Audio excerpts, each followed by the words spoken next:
आने वाले एक हफ्ते में जो मौसम ने उत्तर प्रदेश से दूरी बनाई है, क्या इसकी वापसी होगी? प्रदेश के पश्चिमी तराई को छोड़ दें अगर हम, तो बाकी सारी जगहों पे कहीं कहीं छिटपुट बारिश को छोड़कर अच्छी बारिश नहीं हुई है।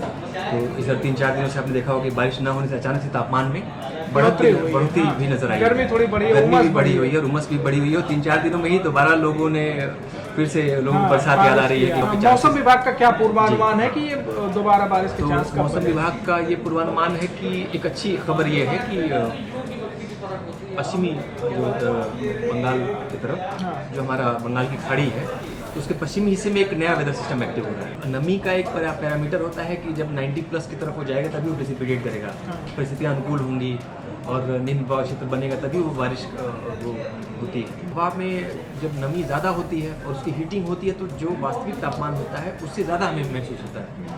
नमस्कार, मैं हूं भूपेंद्र सिंह और हम हाजिर हैं मौसम की ताज़ा अपडेट के साथ। उत्तर प्रदेश में आने वाले एक हफ्ते में कैसा रहने वाला है मौसम, और ये जो दूरी बनी हुई है, तेज़ धूप निकली हुई है, उमस भरी गर्मी लोगों को परेशान कर रही है, यह कब तक रहेगी? आने वाले समय में एक हफ्ते में क्या मौसम वापसी करेगा? धान की खेती करने वाले किसानों को क्या इसका लाभ मिलेगा या फिर उन्हें समर्थेबल आज से सिंचाई की जरूरत पड़ेगी? इन सभी ताज़ा अपडेट के साथ हम अपने वरिष्ठ साथी विनीत चतुर्वेदी के साथ हाजिर हैं और आपको बताएंगे कि आने वाले एक हफ्ते में मौसम का क्या हाल रहेगा। तो विनीत जी, सबसे पहले सवाल यही है कि आने वाले एक हफ्ते में जो मौसम ने उत्तर प्रदेश से दूरी बनाई है, क्या इसकी वापसी होगी? जी, बीते 3-4 दिनों से आपने देखा होगा कि मानसून जो है वो थोड़ा सा धीमा पड़ा है। यह एक पॉज जैसी स्थिति आई है कि प्रदेश के पश्चिमी तराई को छोड़ दें अगर हम, तो बाकी सारी जगहों पे कहीं कहीं छिटपुट बारिश को छोड़कर अच्छी बारिश नहीं हुई है। तो अब जिन इलाकों में बाढ़ जैसी स्थितियां हैं, जहां ज़्यादा जलभराव की स्थितियां हैं, वहां के लिए तो राहत वाली बात है। लेकिन बाकी मानसून में जैसा उम्मीद की जाती है बारिश की, तो इधर 3-4 दिनों से आपने देखा होगा कि बारिश न होने से अचानक से तापमान में बढ़ोतरी भी नजर आई। गर्मी थोड़ी बढ़ी है, गर्मी भी बढ़ी हुई है और उमस भी बढ़ी हुई है। और 3-4 दिनों में ही दोबारा लोगों ने फिर से लोगों को बरसात याद आ रही है कि कब फिर से वापस, क्या ऐसा तो नहीं है कि मानसून रूठ गया है या वापस। तो मैं आपको बता दूं कि चूंकि कोई नया वेदर सिस्टम एक्टिव नहीं था इधर पिछले 3-4 दिनों से, और जो हमारी मानसूनी रेखा थी वो थोड़ा दक्षिण की तरफ और दक्षिणी उड़ीसा की तरफ शिफ्ट हो गई थी, जिसकी वजह से ये पॉज वाली स्थिति आई है।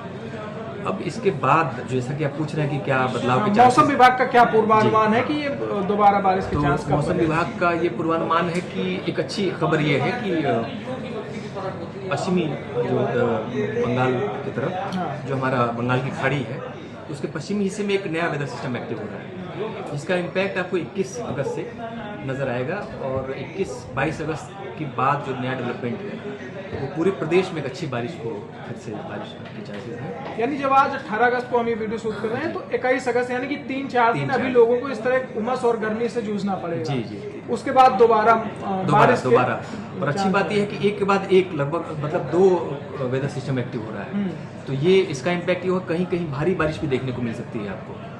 ये उत्तर प्रदेश के अगर इलाकों की बात करें तो कौन से इलाके हैं? दक्षिणांचल, उत्तरांचल, पूर्वी या पश्चिमी में, इन अलग अलग संभागों में कैसी उम्मीद है कि कैसी बारिश रहने वाली है? शुरुआत जो अब की बार 21 और 22 अगस्त की जब हम लोग बात कर रहे हैं, तो पश्चिमी तराई इलाका सबसे पहले वहाँ पे बारिश की उम्मीद जताई जा रही है, और पूर्वी तराई में भी। मतलब हम मुख्यतः ये मान लें कि तराई इलाके में ज़्यादा बारिश होगी, ज़्यादा अच्छी बारिश की उम्मीद जताई जा रही है। और इस बार जैसा कि मैंने आपसे पिछली बार भी बताया था कि पश्चिमी यूपी में उम्मीद से ज़्यादा बारिश हुई है इस बार, बुंदेलखंड में उम्मीद से ज़्यादा बारिश हुई है इस बार। तो और पश्चिमी यूपी में तो समझिए कि सामान्य से 30% तक ज़्यादा बारिश इस बार दर्ज की गई है। वही अगर हम पूर्वी यूपी की बात करें तो वहाँ पे अभी भी -3%, मतलब 3% कम बारिश हुई है। यानी पूर्वी यूपी में मानसून का उतना असर नहीं रहा है जितना पश्चिमी हिस्से में और तराई इलाकों में जो बारिश हुई है, वो पूर्वी यूपी में 3% कम हुई है।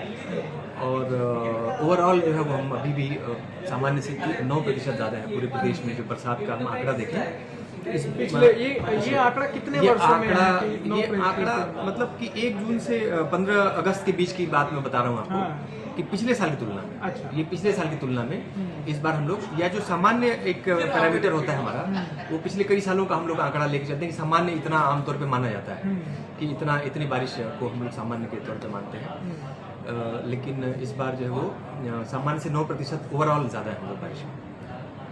आने वाले 22 अगस्त के बाद जो मौसम का पूर्वानुमान है कि फिर से जो है फिर बारिश से देखने को 3-4 मिलेगी दिनों तक और ये अच्छी बारिश लगातार देखने को मिलेगी। 3-4 दिनों तक हाँ। लगातार बारिश देखने को मिलेगी। तब तक हम लोगों को अभी फिलहाल ये गर्मी से जूझना है और अच्छी उमस बारिश भरी से ही रहेगी। काम चलाना है। उमस हाँ। तो ताप सूचकांक भी इस समय काफी बढ़ा काफी हुआ बढ़ा है। हुआ है और इसकी वजह ये है कि हवा में नमी तो है। अब नमी का एक पैरामीटर होता है कि जब 90+ की तरफ हो जाएगा तभी वो प्रेसिपिटेट करेगा। हाँ। परिस्थितियाँ अनुकूल होंगी और निम्न दबाव क्षेत्र बनेगा तभी वो बारिश वो होती है। बने। तो चूंकि मानसून का सीजन है तो हवा में पर्याप्त मात्रा में नमी रहती है। होता ये है कि जब धूप होती है तो हवा में जो नमी है उसकी हीटिंग होती है। तो हवा में जब नमी ज़्यादा होती है और उसकी हीटिंग होती है तो जो वास्तविक तापमान होता है उससे ज़्यादा हमें महसूस होता है। वो इसकी वजह ये है कि हमारी बॉडी का एक कूलिंग सिस्टम है। कूलिंग सिस्टम है और जब हमें पसीना होता है, स्वेटनिंग होती है तो उसका समय पे वेपरेशन भी ज़रूरी है कि वो हाँ। पसीना सूखे। हाँ।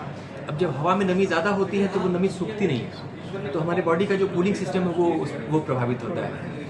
तो किसानों की दृष्टि से बात करें तो किसानों की दृष्टि से आने वाले समय में मौसम कैसा रहने वाला है और फसलों को इससे, चूंकि धान की फसल को अधिक पानी की जरूरत होती है, वहीं जो कुम्हड़ा है या अरहर है या तिलहनी या तिल की फसल है जो इनको पानी की कम जरूरत रहती है, तो आने किसानों की दृष्टि से अगला हफ्ता मौसम के लिए कैसा रहने वाला है? मैं आपको बताऊं कि ये जो 3-4 दिनों का पॉज मिला है, हाँ। मानसूनी पॉज बारिश से और भारी बारिश से जो पॉज मिला है, ये कहीं ना कहीं किसानों के लिए राहत भरी बात है। हाँ। और उससे ये हुआ कि उन्हें सब्जियों को या फसलों के सहेजने देखरेख के लिए थोड़ा सा उन्हें समय मिल गया और फिर जब उन्हें पानी की ज़रूरत होगी तो फिर मानसून बारिश लेके दोबारा 3-4 दिनों के लिए वापस वो आ रहा है।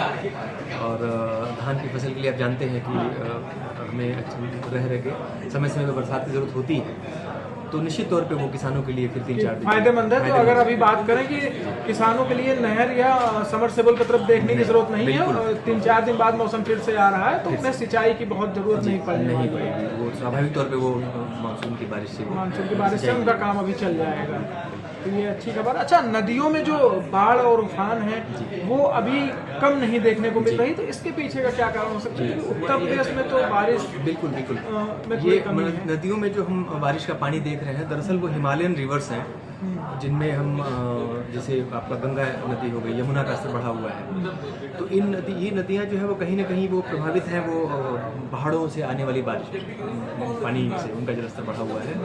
पहाड़ों पे अभी भी बारिश का सिलसिला जारी है। आप उत्तराखंड देख लें या हिमाचल देख लें, कई जगहों पे आपने बादल फटने की भी घटनाएं सुनी हैं। तो पहाड़ों पे अभी भी रह के रुक के बरसात जारी है। मानसून तो पॉज यूपी में उसने ले रखा है, लेकिन पहाड़ों पे भी बारिश जारी है जिसकी वजह से नदियों का जलस्तर अभी भी बढ़ा हुआ है, लगातार बढ़ा हुआ है। ये वजह है और धीरे धीरे उम्मीद है कि इसमें भी थोड़ा सा कमी देखने को मिलेगी। पहाड़ों पे लगातार बारिश से नदियों में उफान अभी बना हुआ है, बाढ़ भी लगातार बनी हुई है। हालांकि किसानों के लिए अच्छी खबर है कि आने वाले 3-4 दिनों में मौसम फिर से वापसी करेगा, इसलिए उन्हें अभी सिंचाई के लिए अन्य साधनों की तरफ देखने की जरूरत नहीं है। ये मौसम विभाग का पूर्वानुमान है। तो ये थी मौसम की पूरी ताजा अपडेट। वीडियो में आपकी क्या राय है हमें कमेंट बॉक्स में जरूर बताएं। अगर आप ये वीडियो YouTube पर देख रहे हैं तो हमारे चैनल को सब्सक्राइब करें और बेल आइकन को दबाना ना भूलें। अगर आप Facebook पर ये वीडियो देख रहे हैं तो हमारे पेज को लाइक करें।